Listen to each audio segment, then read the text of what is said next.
Archaic period of ancient Greek literature, circa 800 to 500 BCE. 1.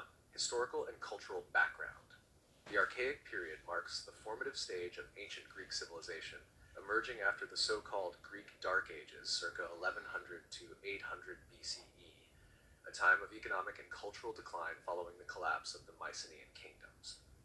The reemergence of urban life, the introduction of the Phoenician alphabet, and the revival of trade and colonization across the Mediterranean formed the backbone of the cultural renaissance that would birth Greek literature. This era was characterized by the formation of the polis, city-state, the establishment of religious institutions, and the articulation of shared Hellenic identity. Religion, myth, and oral tradition played a fundamental role in shaping the literary output. Greek gods were anthropomorphic, embedded in every aspect of life, and literature became a medium to preserve myths, recount heroic deeds, and transmit moral and political values. Festivals, especially those held in honor of deities like Apollo or Dionysus, provided the setting for literary performance and competition. 2. Epic poetry. Homer and Hesiod.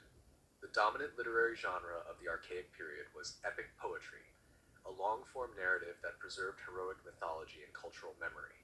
Composed in dactylic hexameter, epic poetry was originally oral in nature and recited by bards, and professional performers, rhapsodies, before being committed to writing. Homer stands at the pinnacle of early Greek literature, though his historical existence remains debated.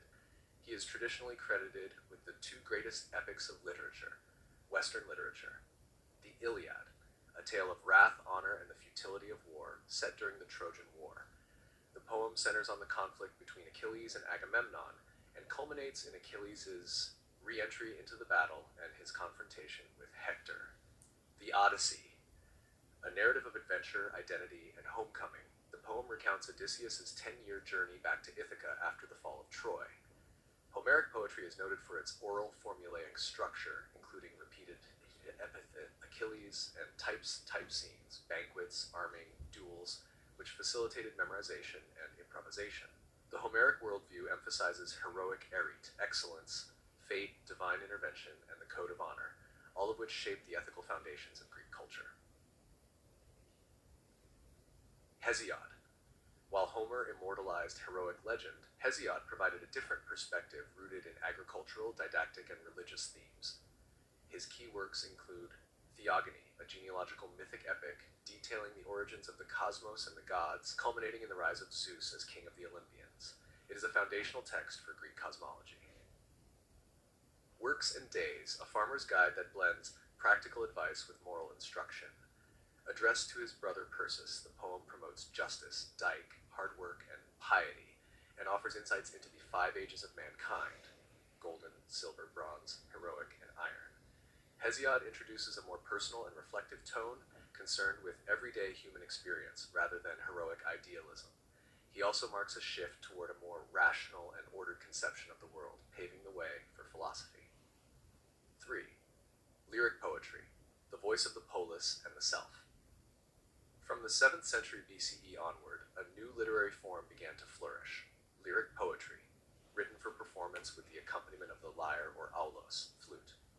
Unlike epic poetry, lyric was short, personal, and diverse in theme, often addressing love, politics, war, drinking, or reflections on life.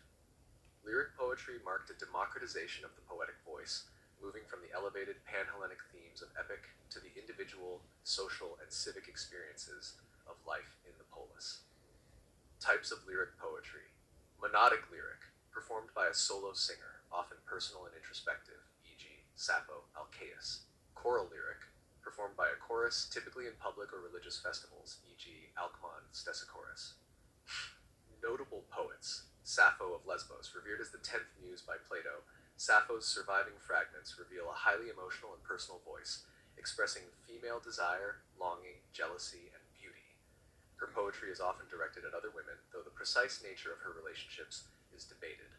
She introduced a new metric, the sapphic stanza. Alcaeus. A fellow lesbian poet and political partisan, Alcaeus composed verses on love, exile, wine, and politics, reflecting the turbulent civic life of Mytilene. Archilochus of Paros. Known for his innovative use of iambic and elegiac meters, Archilochus introduced a biting, sarcastic tone in his attacks on enemies and his satirical treatment of heroic ideals.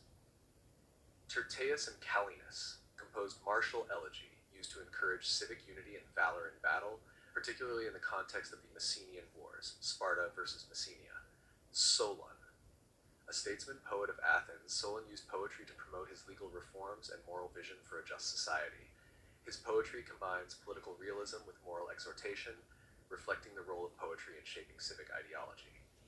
4. Elegiac and iambic poetry. Besides lyric, two other important poetic genres emerged. Elegy, written in elegiac couplets, hexameter plus pentameter. Elegy was used for commemoration, moral reflection, and political exhortation. It was more flexible than lyric and often served in symposium settings. Iambus poetry. This form was sharp, aggressive, and often obscene or satirical. Archilochus, Hipponax, and others used it to criticize individuals, mock social norms, or display personal grudges. These genres illustrate the broadening range of poetic expression, from the sacred and heroic to the critical, personal, and civic. #5. Language, style, and meter. The Archaic period saw the flourishing of multiple dialects in literary composition. Homeric epics used a stylized form of Ionic with Aeolic elements. Lyric poetry employed regional dialects. Sappho and Alcaeus wrote in Aeolic, Alcman used Doric, Archilochus used Ionic. Metrically, this period was formally rich, using dactylic hexameter for epics, elegiac couplets for elegy, various complex meters for lyric, sapphic, alcaic, choriambic, etc. The diversity in form and dialect reflects a non-centralized literary culture, in contrast with later Athenian dominance during the classical period. 6. Performance and transmission. Poetry in this era was performed, not read. Public festivals, symposia, and religious ceremonies provided the main platforms. The Panathenaic Games, Delian festivals, and local competitions were major cultural institutions that helped disseminate poetic works.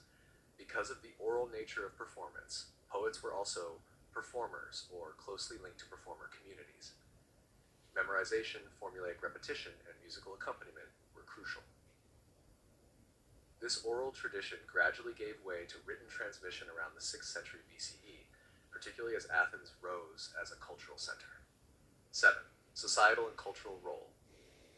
Poetry in the Archaic period was not a private art form, but a public, performative, and communal experience. It served many functions: religious, praising gods, recounting sacred myths; educational, preserving values and moral instruction; political, expressing civic ideals, supporting reforms, or attacking enemies; emotional, exploring personal identity, love, and psychological experience. In this period, the poet was a bard, a legislator, a priest, a philosopher, and a citizen, reflecting the central place of poetic discourse in Greek social life. 8. Influence and legacy. The Archaic period laid the foundational groundwork for all later Greek and Western literature. Homer's epics shaped not only Greek identity, but the narrative imagination of the Western world. Hesiod introduced philosophical and theological elements that influenced pre-Socratic thinkers.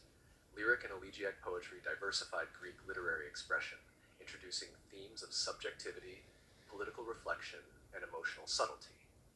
These genres also influenced Roman poets like Catullus, Horace, and Propertius. Modern scholarship has also recognized the gendered and social dynamics in Archaic poetry, particularly in Sappho's work, and has revived interest in how these early texts challenge rigid notions of genre, identity, and authorship. Conclusion. The Archaic period of ancient Greek literature represents a vibrant, multifaceted cultural flowering. From the monumental epics of Homer to the intimate lyrics of Sappho, this era gave birth to enduring literary forms and themes that would define classical thought and inspire generations across millennia. This was not only the dawn of Greek literature, but the dawn of Western literature, a time when myth met meter, when heroes walked with gods, and when poets shaped the soul of a civilization through rhythm, story, and song.